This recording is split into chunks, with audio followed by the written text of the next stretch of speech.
Today, President Trump issuing new nationwide guidelines for Americans across this country in the fight against the coronavirus. The outbreak spreading across the U.S. More than 1,300 new cases in just the last 24 hours, and that's without testing fully up to speed. In total, more than 4,600 cases. So where do we go from here? Because this thing is going to change the world in ways we can't even predict.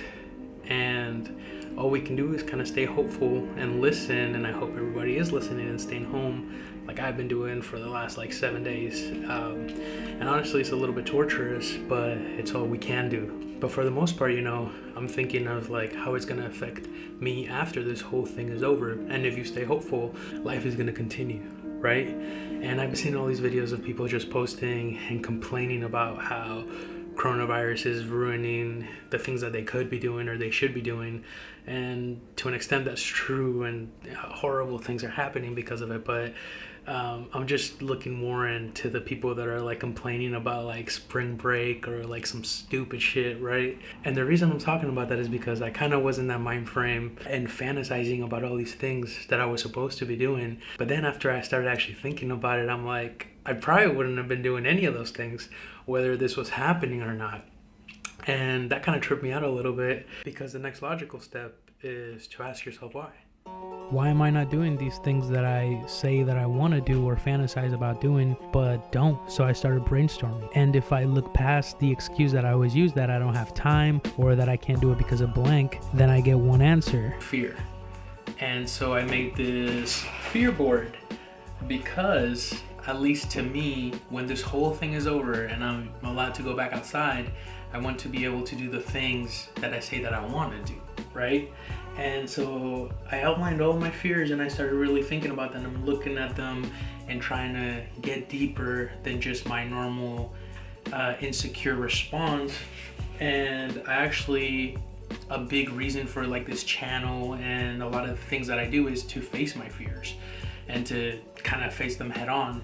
And these are the fears that I'm currently facing in the purple, which is one of my big fears is staying fat, being on camera, having a monotonous life, hence the YouTube channel, and not being able to be creative because I come from a military background and I feel like my creativity was stolen from me in a way, right?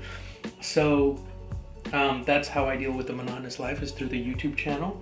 And being on camera, why that's a big fear of mine is obviously peers judging me, but also myself judging me. And a big reason for that is my insecurities, which one of them is being and staying fat. So these are fears that I constantly face just by having this YouTube channel or doing a podcast, right? But what I realize, having all this time to think, is that I'm not really moving forward from them. Just because I'm facing them and doing all these things doesn't mean that I'm growing for them. And so I made this other category, which is moving forward, right? And I devised a set of questions to maybe help me move forward. So one of the questions is how do I feel after I face a fear? Why do I feel that way? And was I able to change my mindset?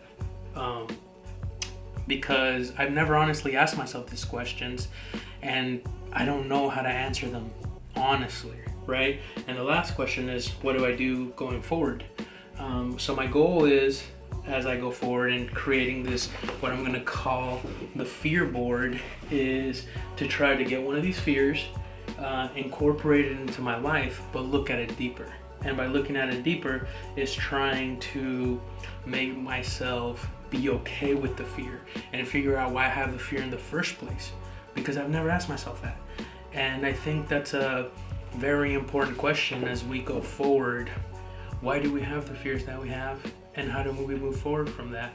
And honestly, the reason I came up with all this is because this whole coronavirus thing is everybody in a way has been pushed and forced inside, and now we have to reflect, right?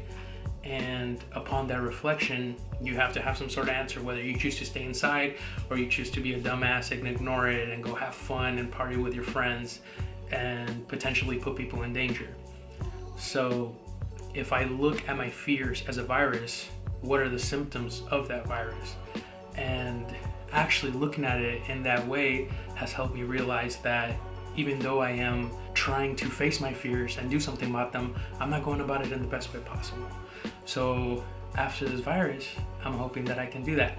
Now, I haven't tested any of this stuff, so it's gonna be like a new experience for me going forward. So I have to pick something easy, or not easy, but something that I can do and test right away, right? So I'm going to pick my fear of heights and try to do something about that, and try to put it through this whole process that I've come up with that I hope I can explain better, because it's all new, as you can tell by this shitty shark. So that's what I'm trying to do, and if you're doing something like that, let me know. Comment, like this video, and let me know what's up. The end.